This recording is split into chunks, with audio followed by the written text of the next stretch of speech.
Welcome to Penrose Learning, where we make understanding easy. You start by checking the ticket type and expiration so you don't waste it.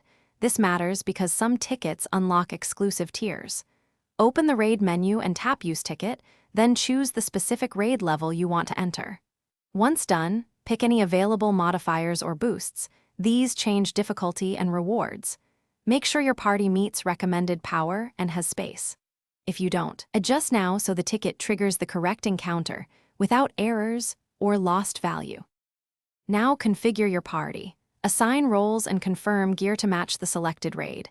You do this because role balance directly affects success and loot. If available, enable boosts like XP or drop rate before consuming the ticket, since they apply to the entire run. Next, invite friends or enable matchmaking. This decides teammate quality and queue time. Once teammates are set, verify instant settings, hard mode, or modifiers, and start when everyone acknowledges readiness, ensuring no mid-raid surprises that undermine your strategy. You consume the ticket to initiate the raid, and the encounter loads. Remember to follow core mechanics and prioritize objectives, since that's how you secure rewards efficiently. If roles rotate, communicate quickly and focus ads or mechanics that reset progression.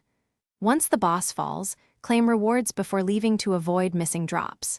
If the ticket fails to work, first relog and reopen the raid menu. Make sure the ticket hasn't expired or already been used, and contact support with screenshots if problems persist. Thanks for watching. If this was helpful, leave a like and consider subscribing. See you next time.